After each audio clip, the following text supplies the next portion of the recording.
but I'm sorry about it. I just, it's one of those things I was into full flight and I forgot and I thought, oh no. Anyway, never mind. We're recording today. So welcome everyone. I'll just share my screen to start with. That'll help, I guess. And I just wanted to focus on, I guess, strengths this week and talk about that because it's an interesting topic and has a lot to do with resilience and so forth. Just so you're aware, obviously we spoke about adopting a growth mindset last week, and I think the message there was that, if you can catch yourself when you're looking at a situation and consider, well, am I adopting a growth mindset here or a fixed mindset?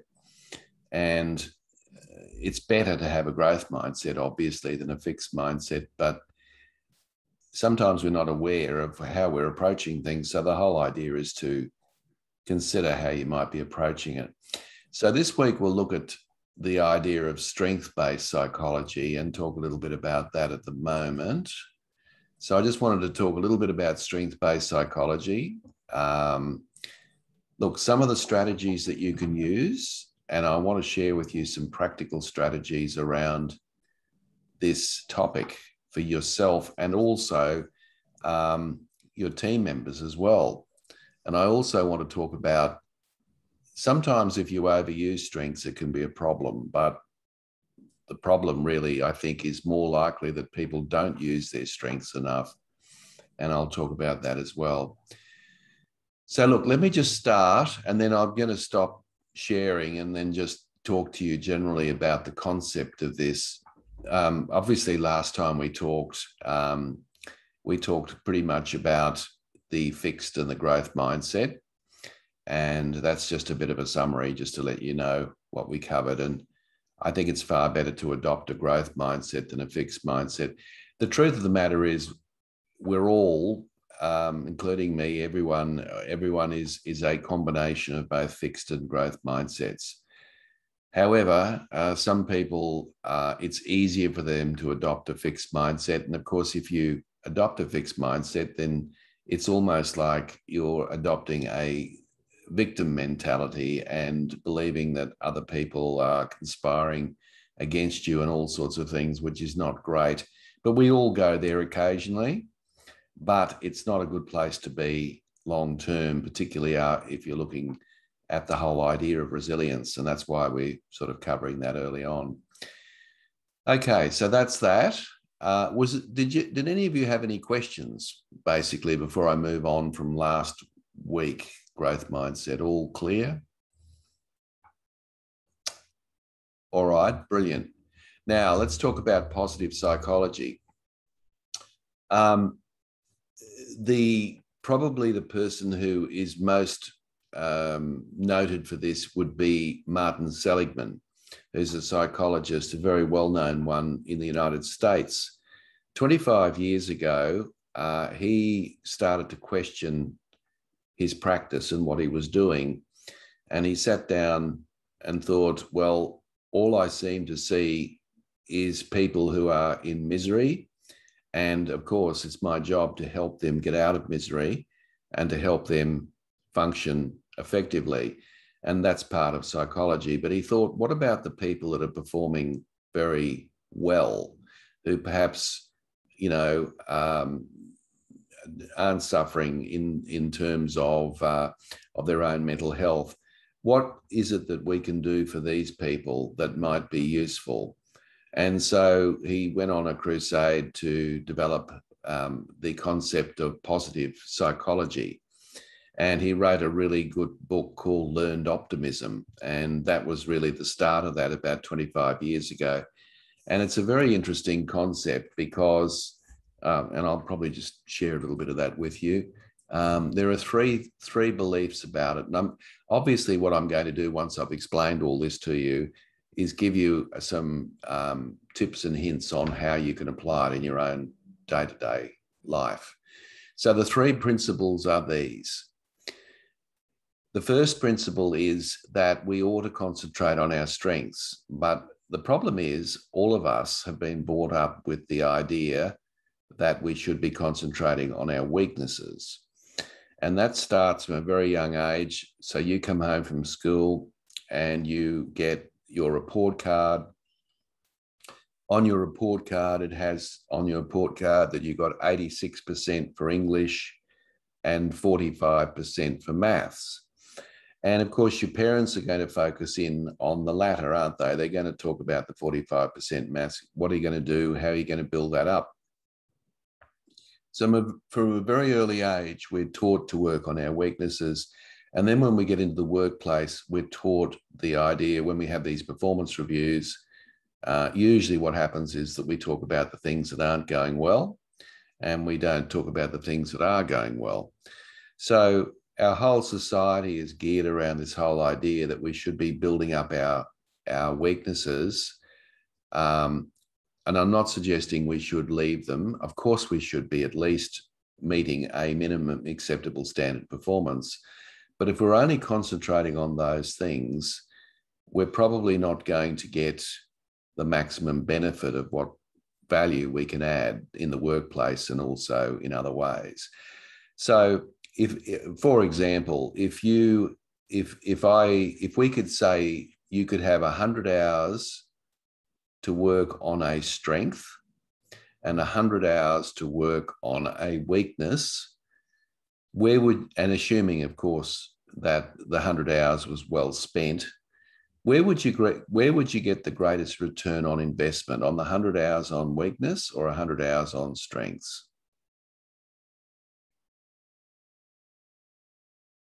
Where do you think you get the greatest return? On strengths. Why do you say that, Patricia? Usually it would be something that someone enjoys, and sometimes there's a barrier, and sometimes you're just fighting a losing battle, trying to have someone do 100 hours on their weaknesses would not be beneficial. Yeah, you're 100% right. And in fact, if any of you are wondering what your strengths are, and sometimes people aren't always aware of them, the word that you used there was absolutely spot on. It's what you enjoy doing. So, for example, if I asked any of you what you enjoy most about the work that you do, and you had a time to think about that and you gave me an answer. So it might be working with clients, or it could be strategizing. I don't know what it is. But if you told me what that was, I would then say to you, I would say there's a fair chance that that's a strength. In fact, the research shows that the things that we enjoy most about work and life in general are probably things that we are naturally talented at, because it stands to reason, doesn't it? We feel comfortable doing it. We feel relaxed, and it's almost effortless, and it's enjoyable. So what I'm suggesting for all of you is a concept called job crafting. Now, I'm not suggesting for a minute that you go off and do whatever you want at work, but job crafting is a very simple concept, and it works like this. When you go into a job, what happens is you get a job description, and on the job description, it gives you 6 to 8 key result areas, and off you go. But what you do, let's say you're in the job for 2 years, what you do is that at the end of that 2-year period, the job is actually changed. It's changed because you have subconsciously, usually it's subconscious, you have subconsciously probably worked on the things that you enjoy most about the work, because it's quite natural to do that. And you're probably doing more of that than you are on some of the things that you don't enjoy. So in actual fact, the job has changed. Now, not dramatically, but it's changed. And then, of course, when the next person comes into the job, they're coming into a slightly different job, even though the job description pretty much is probably the same. Now, I'm suggesting that what you could do, and this improves your energy levels, it improves your productivity, it improves your resilience, is to actually deliberately start to think about how you might exercise your innate talents and strengths more so in the job that you're currently doing. So, for example, if you're very good at, and you enjoy, say, dealing with customers or clients or whoever we want to call them, if you're very good at that, and, you know, part of your job is that, then it would stand to reason that you probably exercise a little more of that. Why? Because you're naturally good at it. So not only will you enjoy your work more, you're likely to be more effective as well, because you naturally got an interest in that, a predisposition to doing that. Now, it's not suggesting, of course, that you avoid the things you don't enjoy, because you've still got to do those things. So in my case, I don't particularly like paperwork, but I understand that if I want to keep a business, I have to do it. But I don't spend more than I need to on it, for the simple reason I don't have a natural aptitude for it. So therefore, where I can develop my strengths and where I enjoy the things that I enjoy, I will put more effort into that consciously, not only for my own enjoyment, but also for my own effectiveness as well. So let me just talk about that for a minute in a very practical sense. There are 3 ways that you can job craft. One way you can job craft is task craft, what they call task craft. That is, look at the tasks, and this is the most common way. Look at the tasks that you do and just deliberately spend a little bit more time doing those things that you are naturally good at. So that's a fairly obvious one because it's very tangible. The second type is what we call relational crafting, and that is where you build working relationships up with stakeholders or other people that you rely on to get your work done. So I'm going to actually invest a little bit more time building up good working relationships with those people who provide me with the information that I need in order to do my job more effectively. And then the third way, which is probably the most interesting way, is what we call cognitive crafting. Now, cognitive crafting is where you think differently about your job. So, for example, if I was a person who was working in a motel and I was cleaning rooms, I could consider myself as a cleaner, which is one way of looking at it. But I could also consider myself as somebody who's actually making someone's stay a little happier, a little bit more comfortable, perhaps, so that I might approach the job slightly differently as a result of that. And that way, by mentally shifting, I'm able to enjoy the work I do a little more because I have a different kind of purpose. I don't see myself just as this person or just as that person. So it's possible to look at the job differently. So, for example, if somebody was working in a government agency and they were a policy officer, so their job was to churn out policy papers. Now, if you only saw your job as that, then it could probably get quite boring and mundane after a while. But if I saw myself as somebody who was actually trying to create a difference in terms of crafting government policy and getting different direction and changes that are necessary to make the society a better society, then I'm going to be better off because I'm seeing my job in a different light. If you're an internal service provider in your workplace, for example, actually just seeing yourself as an internal service provider rather than doing a particular job and being a cog in the wheel, you can actually approach that work in a different way. So there's 3 ways of doing that. So I just want you to have a think about that, because I think our mindset around the work that we do has a huge bearing. I mean, you all know, for example, that 70% or at least of people are disengaged in the work they do. And managers can do only so much with that. I mean, at the end of the day, it's up to the individual to decide whether or not they're engaged in the work they do. So in order for that to happen, the individual themselves has to take some responsibility around what engagement actually looks like. And so we spend probably a third of our life, unless we win lotto or,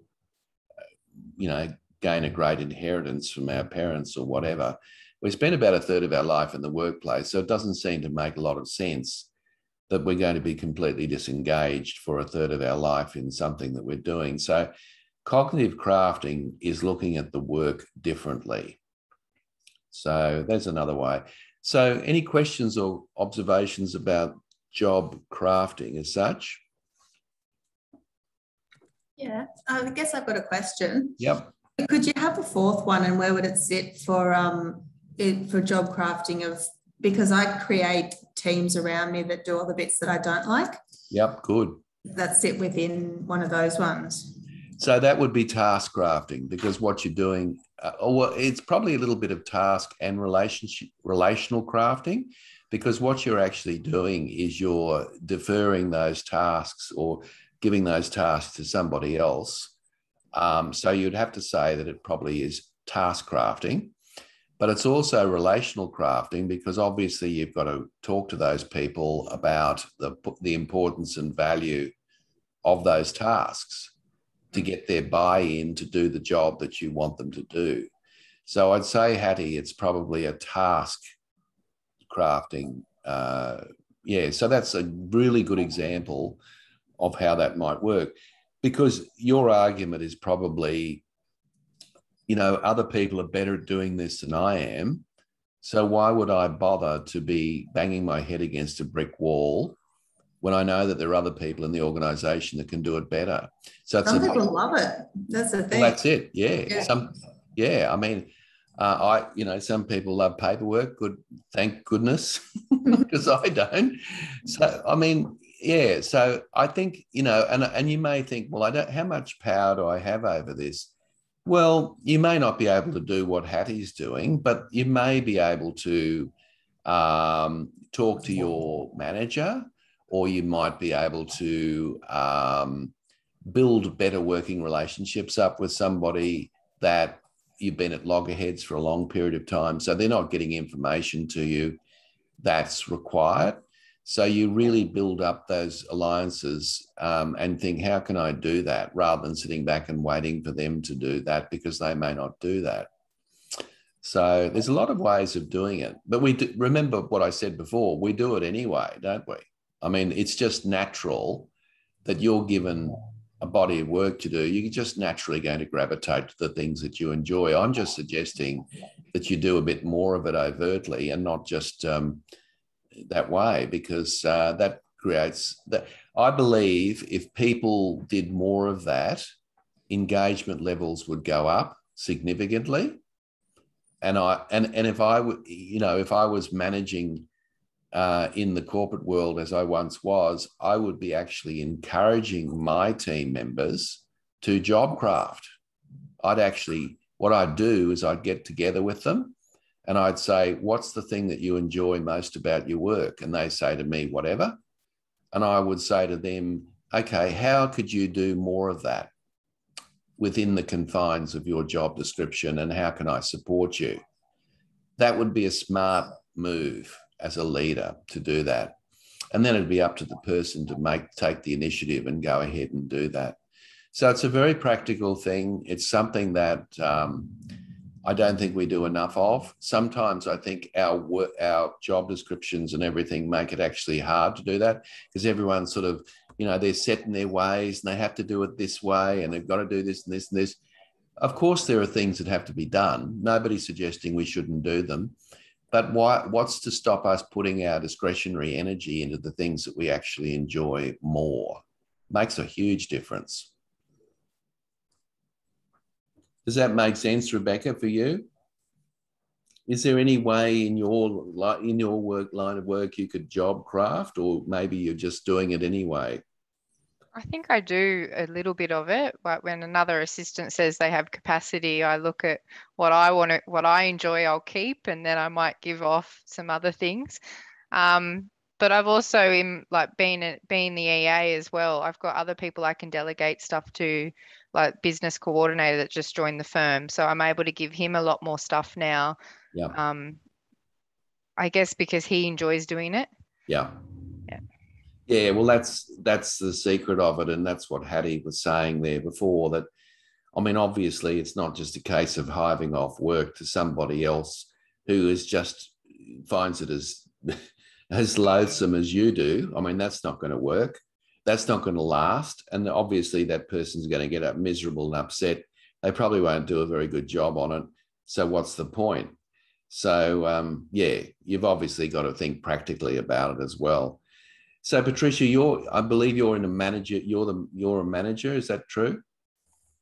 Yeah, administration manager. Yes. Yeah. So Yeah. you're actually in a great position to probably do more job crafting than most, because obviously you've got that position to do that. So does that all make sense for you? It sure did. Yes. Yeah, great. So, I mean, I just want you, in the next week to start thinking and try to deliberately do more of that. You'll be surprised at how much, it's like, we've all got hobbies and interests, right? They're obviously things we enjoy. And it's almost like saying, find a little bit more time and energy to be doing the things that you enjoy. I can assure you what will happen around you is that people will notice more energy. They'll actually notice more results as well, because remember, these things are things that you find easy to do.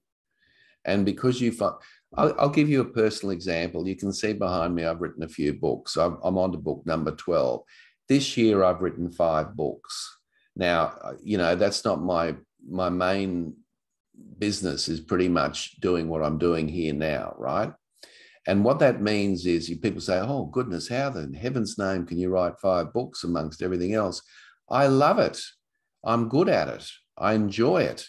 It's a labor of love. If I spend 2 hours writing, it just goes like nothing, it's gone. I can't believe how quickly it goes. So every day I spend 2 hours writing. I find the 2 hours. So if you think about, okay, I'm in my own business, so I've got a little bit more latitude as to how I job craft, but I don't have to do that.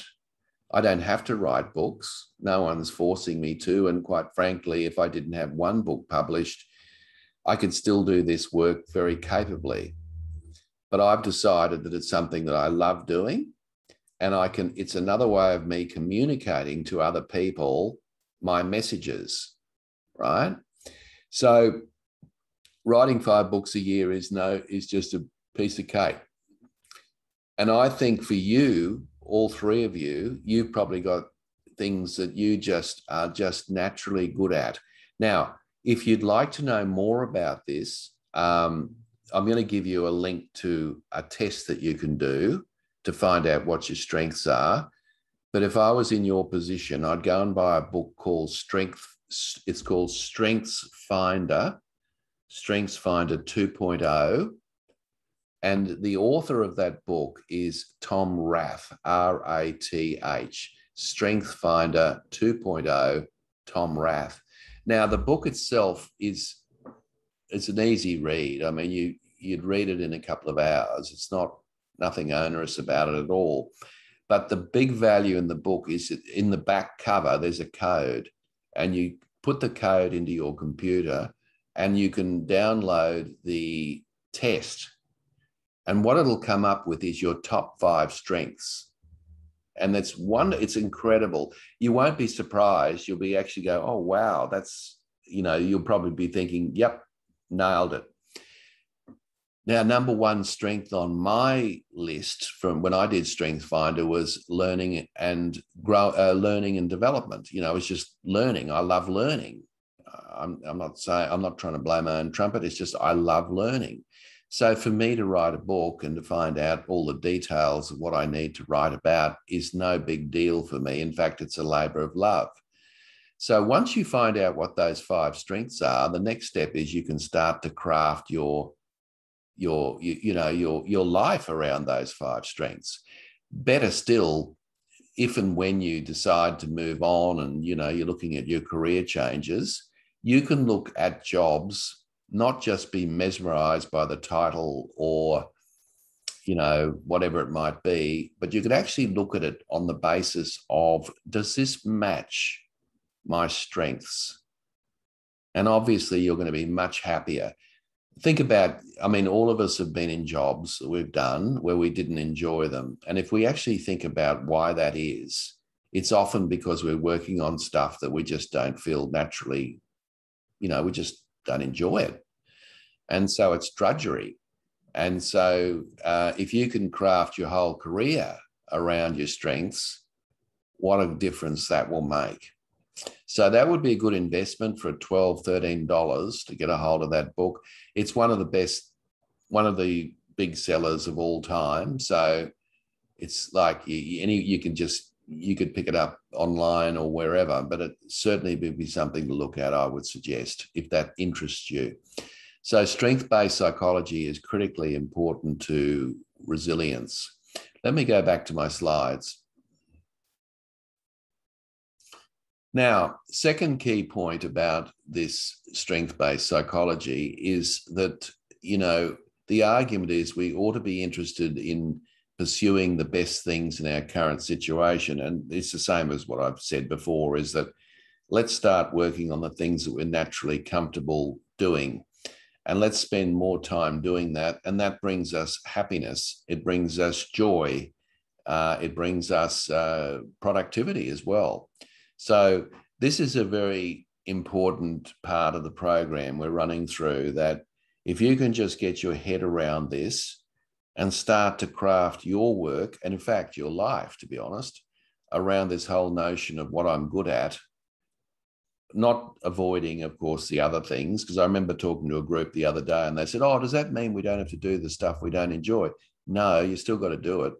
But it's just that you don't try and delude yourself into believing that you can become good at that. You won't, because you're not naturally gifted at doing that. So I'm, in terms of schooling, I was much more in the humanities than in the science and maths side of things. I could work very hard and put a lot of energy into the maths and the science side of things. But quite frankly, if I want to get a better return on investment in terms of what I'm doing with my life and enjoy myself more, I'm far better to work on the things that I actually enjoy. That makes sense to all of you. The third principle out of this, before we move on, is we ought to develop interventions to create our well-being and happiness at work, and not just to decrease misery. So I wanted to share that concept with you. So let's go into something a little bit more. Okay, I'll just talk a couple of things. So what Seligman said, and there's a very good video on this. I wasn't going to show you that because it was too long and it'd take up too much time. But if you just Google Martin Seligman, there's his name there, you can see his view of the world and his understanding of this whole strength-based psychology movement. But his argument was, sure, I can work with people with psychological disorders, and sure, I'm doing something very useful for them, because of course they come to a psychologist to get help, and the psychologist is there to help them. That's fine. And that's how psychology has been for years and years and years. Well, since it started. Psychology has been about making miserable people less miserable, ultimately, is how Seligman puts it. But he argued, what about the people that are high performing? What about the people who are, doing okay? Surely there's something for them as well in this whole movement of psychology. So that was his philosophy, and I think it's a very, very good one. Well worth thinking about.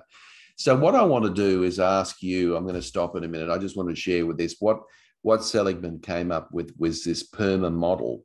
And he argued that if you're looking at improving your own well-being, and we all should be, if we're looking at improving our own well-being, he says that there are basically 5 components to that.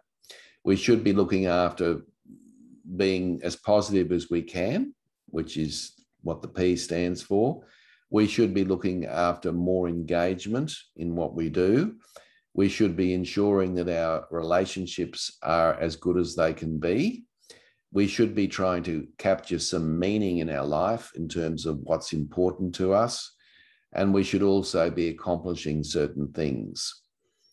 So what I wanted to do is ask, now I'm going to share with you a whole bunch of things you can do very soon, but what I want to do is just stop for a minute and just ask you, what are some, and I'll share some stuff about me too, but just ask you, what are some simple things that you do that can just bring you a little bit more well-being in your life, basically? Anyone want to share? While you're thinking about that, I'll give you an example of somebody in a group that I was working with. I thought this was so great because he said to me, when I get upset and I'm working at home at night and I'm upset, he said, what I do is I go outside, and if it's a clear night, I look up at the stars and I realize how insignificant I am by just looking at the stars. And I realize that my problems are minuscule when it comes to the whole, reality. Now, it's a simple thing, and it's not going to be, it's not an earth-shattering thing. It's not meditation or anything like that. It's just a simple thing that he does to bring some perspective to his whole life so that he realizes that what I'm worrying about isn't really worth worrying about when I consider the enormity of the universe. Simple thing. What about you? What do you do, or what works for you?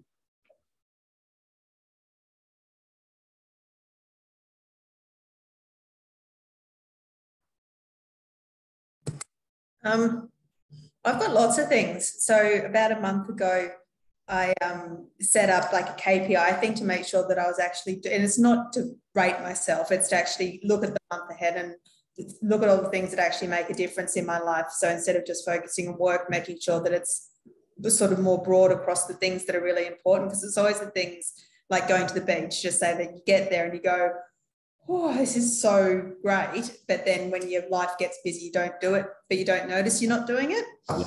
Yeah. So I put them into like 5 categories of like self-care. So there's exercise and eating with the kids and, those little things. Yeah. Resilience, so mindfulness, meditation, empathy, helping people, that kind of stuff. And then charity, so making sure you're giving back to the community. And then I've got things that I'd love to do, like going to the beach, going to the theatre, coding, those sort of things. Yeah. And environmental key performances to hit, like not eating meat on certain days and things like that. And that's sort of how I track to make sure I'm doing those things. Is that what you kind of mean? Absolutely brilliant. Yeah. And what I'm hearing you say is that you're not investing all of your identity just in your work. I think this is a very, very important thing for all of us. If all of your identity is invested in your work, that's all very nice if it's going well. But what if it's not going well? All of a sudden, if your whole idea, and this is the irony, people who are very successful in life usually invest all their identity in a very narrow area, right? So a person who's successful, say, if they're a musician, obviously they're just investing all their time in being a top musician. Now that's fine when it's all going well, but when we read about them in social media, when they have a fall, in terms of their career or whatever, they take it much harder than another person who has identity set up in, lots of things. So it's actually really important not to have all your eggs in one basket. As I said, it's great when it's going well, but what happens, and inevitably it will not go well. It might be just a relationship at work or the business is going through a tough time, or there's a million things that can happen. And then all of a sudden you are vulnerable because you put all of your eggs in that basket. And that's why I'm asking you these questions, because we need, and of course, people, if you've got family, that's another identity. That's wonderful. But you also need to do things for yourself as well. And it's not about being selfish. You actually need to invest in things for you too, because otherwise your whole life is about serving other people, as in, maybe your manager, maybe your family, but there's other stuff that's important as well. So we've got to find time to be doing these other things. That's why I'm opening this conversation up with you. And, you don't have to do a lot of it, but it's just that you've got to, so one of the things you might like to do, and I'll just give you this as a little exercise. If this resonates with you, one of the things you can do is just get a piece of paper out and start writing down, what are all the roles that I have as a human being? One might be, I might be a parent. Another one might be, I'm an employee. Another one might be that I'm studying, so I'm a student. Another one might be that I'm in the local community group. And just put all those roles down and just ask yourself the question, have I got my identity spread across those things effectively? Or are there things that I'm doing on that list, quite honestly, that are not really worth it? And maybe I might have to make a tough decision and drop a couple of those things and replace them with a few other things as well. So if you just invest a little bit of time in doing that, it can make a huge difference in terms of improving your own well-being and spreading your identity across things that are really important. I mean, obviously, we've all only got 24 hours a day. So, you've got to be that's all the more reason we've got to be very careful about how we spend all that time and where we invest in our time. Sometimes people have trouble saying no to and I think, we've got to really be quite ruthless with ourselves and say, look, honestly, am I doing this for the right reason? And if I'm not doing it for the right reason, then I've got to find a way of being able to extricate myself from that and to be able to invest in a few other things. So it's really important to do that. It makes a huge difference. But if it's all your eggs are in what, when you see these sports people come out of their careers, have you noticed that people who've been playing sport all their life and they've got to the top, when they actually retire, they usually go through serious depression. And the reason they go through serious depression is all of their identity was tied up in that sport.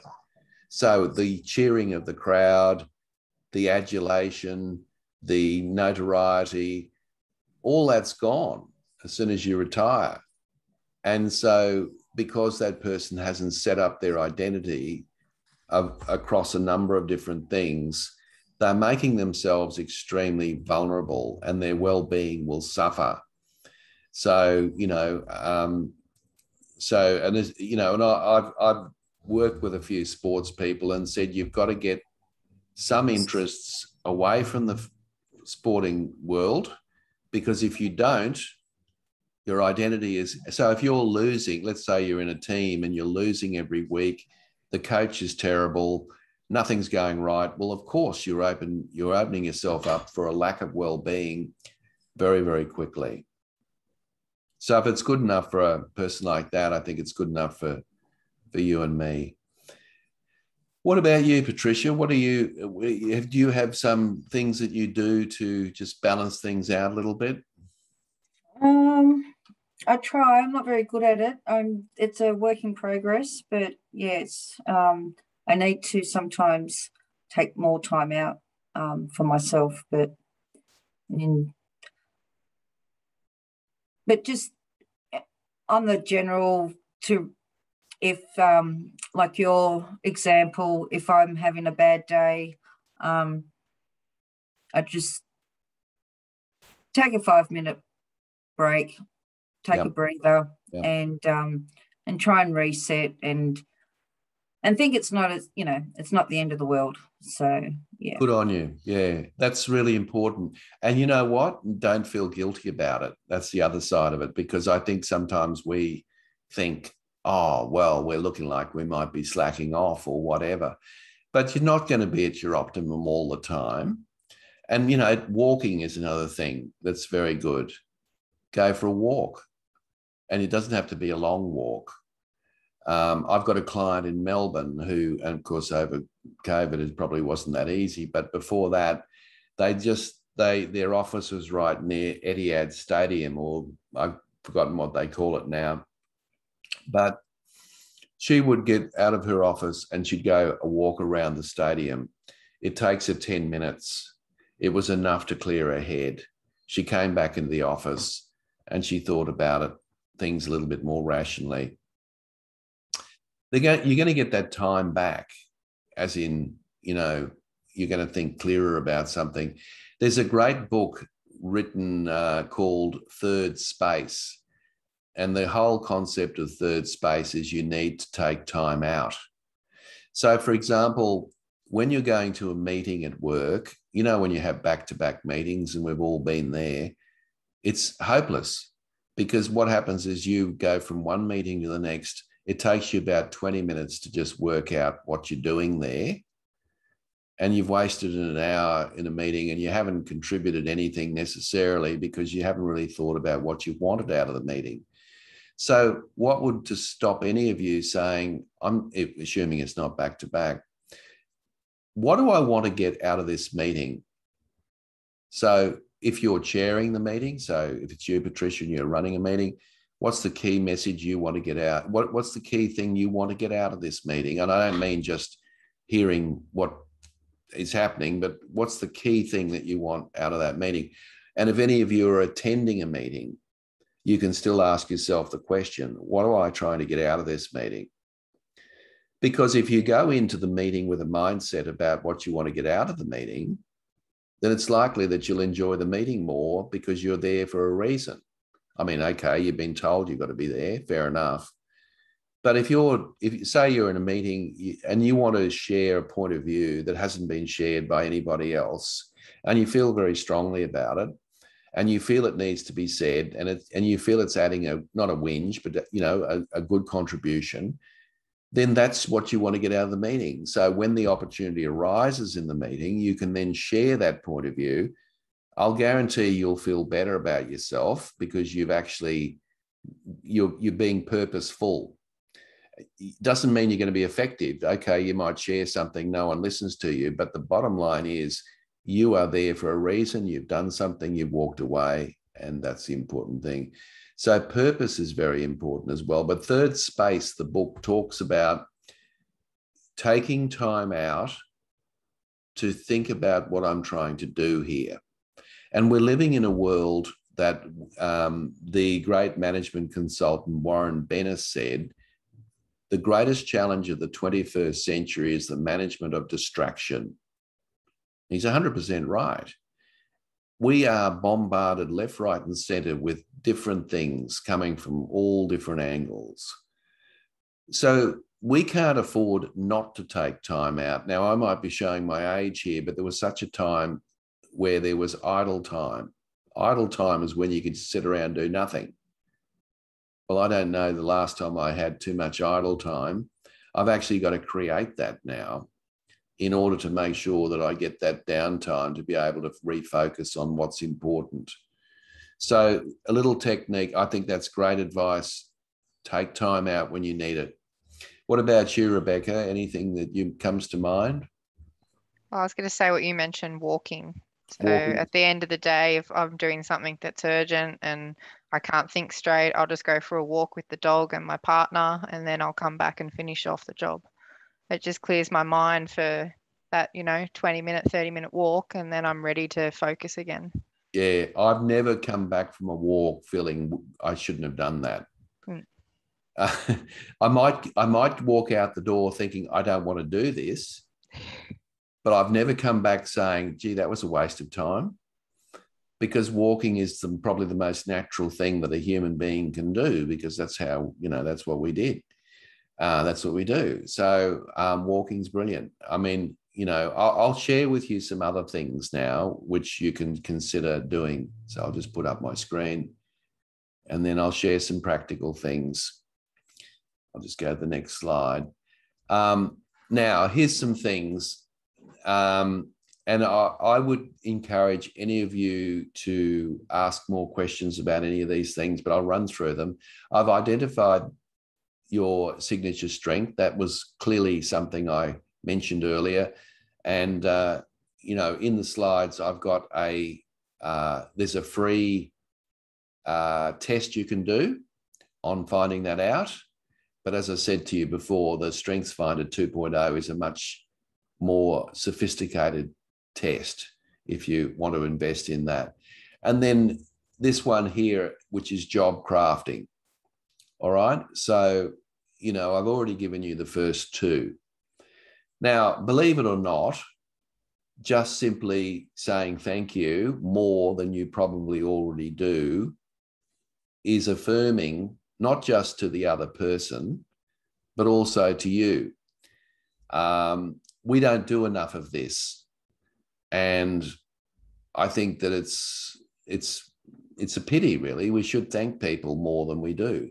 You don't have to have a song and a dance about it, but if someone's done something for you at work and they've just gone out of their way a little bit, or even if they haven't, just say thank you. No one's going to get offended at you saying thank you. And it is the ultimate form of empathy.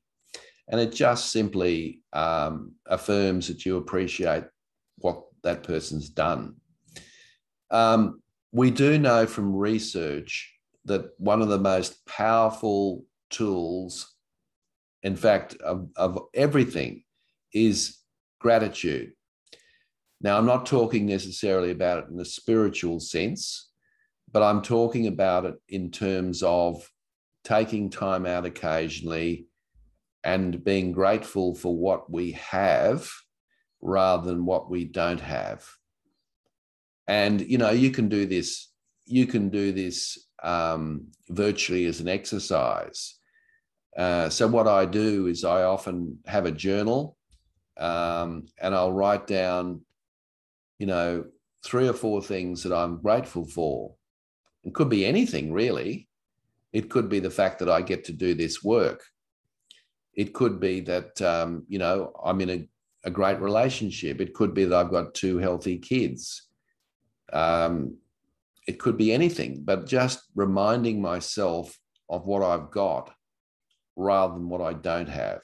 Because I think a lot of us, through advertising, are bombarded with all these wonderful things, and we start looking at ourselves in the mirror and thinking, oh, I've got, I don't have this and I don't have that. So I think sometimes turning it around and saying, what am I grateful for, can make a massive difference. Try it if you don't already do it. I'll give you a little exercise that is very powerful. On my iPhone, every day, it's just a Word document. I put it on my iPhone because I've got the phone with me all the time. And I will write down the 3 things each day that went well. And they don't have to be earth-shattering. Like this morning, for example, I had a wonderful meditation. I wrote that down. Not every day that I have a great meditation. I had one this morning. Maybe I had a nice interaction with a customer. Okay, I might write that down. So each day, what I'm doing is I'm programming myself to find 3 positive things that happened during the day. Now, you might think that's nothing. It doesn't take much to do, by the way. It's not a big deal. You just write it down. No one needs to see it. I don't show it to anybody. And then by the end of the week, I have now got 21 positive things that happened to me during the week. Now, it's pretty impressive because when you look at those 21 things, there's some pretty impressive things that happen. And what I suggest you do is you could try this out if you're chairing meetings, if you run meetings why not start with win for the week? Now, what I mean by that, you try this, it's quite incredible. If you actually went around the room and you said, okay, what's one thing positive that happened to you this week? Everyone's going to give you a very strange look. They'll give you a strange look because they're not used to thinking about those things. That's precisely the reason why to do it. And what you'll find is if you do that for 3 meetings, everyone's going to come to the meeting with something that happened that went well for the week. And it just takes 5 minutes, big deal, but it starts the meeting with an upward spiral of positivity.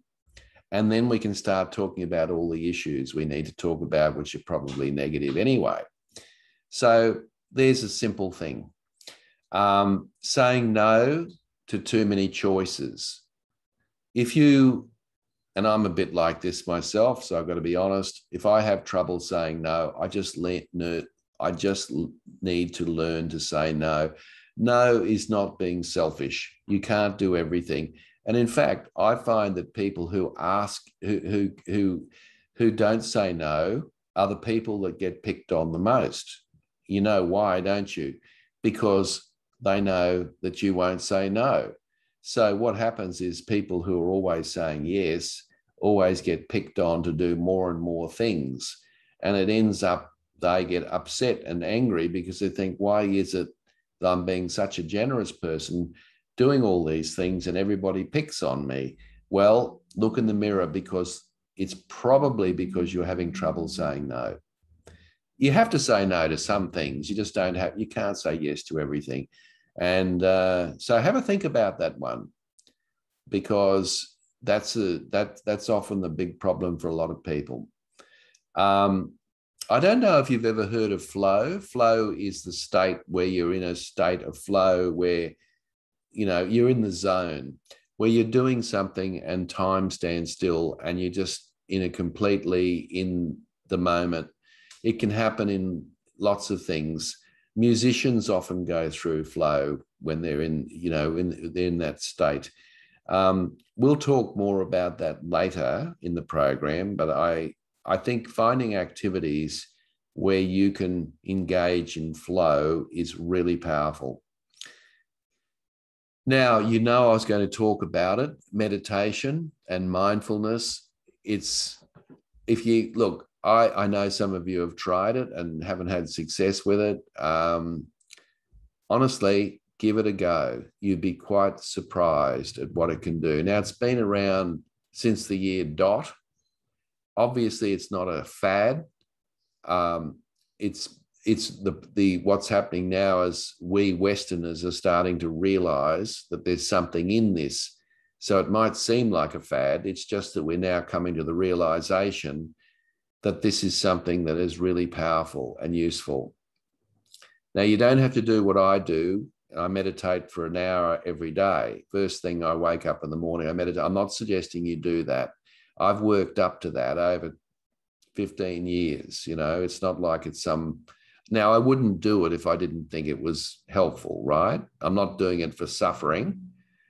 I just find it's the best way to start the day. That's me. But start meditating for 5 minutes. There's a lot of apps out there that you can use that are really good, and just practice. And I don't know, was it you, Rebecca, or was it Hattie who said last time you've tried it, you're having trouble? It was me. Yeah. Yeah. I did a 21-day mindfulness challenge. It was meditation every day. And, the 5-minute ones were okay. But when it was getting into a bit longer, my mind kept wandering off elsewhere. So, yeah, but you know that your mind will keep wandering off. Yeah. That's the whole point. My mind wanders off. You never, ever will stop it wandering off, because the whole point of it is to notice it wandering off and then drag your attention back. So you could literally do a meditation counting back from 100 to 0. And that way you're concentrating on the numbers. So that keeps you, you'll probably find you'll lose your way occasionally, as I do, but you gently drag yourself back. Concentrate on your breathing, drag yourself back. You're training your brain to be in the moment. Now, if you think about it, being in the moment is all we've got. the past's gone. So why would we be investing too much time worrying about the past when it's already gone? But yet we do. We can learn from the past, but if we're sort of spending too much time thinking about it, it's a waste of time. We can also worry about the future, but the future's not here. We can plan for the future, but we shouldn't worry about it because it's not here. It's not rational. Do you know that 70% of the time we, I say all of us, are mindless? 70% of the time, so the research shows, we are either thinking of the past or thinking of the future, which means that only 30% of the time we're actually in the moment. It doesn't seem to make sense, does it? But what meditation does is it teaches you to concentrate on the moment. And the more you do this, the more you will be in the moment. And when you're in the moment, that's where, you know, if you think about it, you can't be worried about anything in the moment. The only time we really worry about things is in the past or the future. If you're completely in the moment, and I mean genuinely in the moment, you can't worry about anything. If you're worrying about things, it's because you're thinking about the future or what you're going to say next. So that's not being in the moment, is it? And if you're thinking about what you did in the past, well, that's gone. So there's no point even going there, really, unless you're going to learn something. So I know that's all very theoretical, but what meditation does teach you is the ability to stay in the moment longer than you would normally stay in the moment. So I would just say try it and just keep at it, Rebecca, because it's like going to the gym. You're not going to be a world beater on the first workout. You know, you just got to work on it and get there. What about you, Patricia? Have you tried meditation? No, I'm the same as Beck. It'll take me a while. Yeah. Well, it's you know, all I can say is it's worth investigating because it's training yourself to be in the moment more than you would normally be in the moment. So it's a great thing to do. So, and Hattie, did you say you meditated, or I can't remember? Yeah, I've been trying and learning a bit better. We had some really good meditation last Friday as a business. Someone did it for everybody. So wow. And I found that the guiding actually helped quite well. So yeah. So that's a simple thing you can do. Now I'll just wrap up before we finish. There's a few other things on the list I wanted to talk about. Look, you know, the research shows that random acts of kindness actually elevates our own well-being. And it doesn't mean you've got to go out of your way and be generous all the time. But when you are kind and generous, you will find that not only will the other person benefit, whoever they may be, but you will benefit as well. But you've got to bring yourself into the mindset that it's perfectly okay to do that. Now, these last two before we finish up, try to forgive. I know this is hard. I have to tell you a story that's funny, but it wasn't really funny at the time. I was organising a school reunion. Now, heavens knows why I did it, because it was like herding cats. But I organised a school reunion. And I remember ringing up this guy and I said, look, are you coming to the school reunion? He said, no. And I said, well, you only live down the road. Why wouldn't you turn up? He said, oh, I'm still angry because I didn't get a school blazer for football or something. And I was dumbfounded. I said, what do you mean? He said, well, I'm just still angry that I was the only one on the team that didn't get a blazer. And I'm thinking to myself, goodness me, you know, obviously not cultivating forgiveness. And I'm thinking, I said to him, I can't even remember that. And he said, well, I do. And I said, okay, whatever. So I'm sorry to hear you won't be coming, but I found that really incredible that he would be doing that, because who's suffering out of that? Well, he is. It's not whoever was the person that never gave him a blazer. They probably They may not be alive. They may, if they are, they probably can't even remember. They probably don't care. So here's this person suffering because they can't forgive. So just let go. Life's too short. Life is too short to be running around carrying grudges. And I can assure you, it doesn't do anything for your well-being. It does the opposite. And you're the only one that suffers. I'm sure you understand that. It's easier said than done. I get it. And of course, the other thing is focus on the positives. And I've just given you a little example of that on your phone. And I think if you do, though, you know, you just pick one of those things or a couple of them and just do them, you'll be amazed at the difference it'll make. Absolutely amazed. But I know all of those things work and they're all backed by research. All right. Any other comments or questions before we wrap up? Food for thought. Got some things to do. Yeah, but you've got to work at this stuff. It's not going to just happen for you. And I just think that the people who are the happiest and the most, you know, they've got the best well-being, if you scratch the surface and look at what they do stuff. They don't just, it's not just, they weren't born that way. Well, maybe they were born that way, but the point is that it didn't just happen. They actually make an effort. So, but those things are very simple. That's why I'm sharing them with you. It's not like they're hard things to do. All right. Well, thanks, everyone. We'll catch up in, it's a week, isn't it? Yeah. So thank you for your time. And good luck with some of those things. And I'll hear some war stories next week. All right. Okay. Thanks, Tim. Cheers. Thank you. See you. Bye-bye. Bye.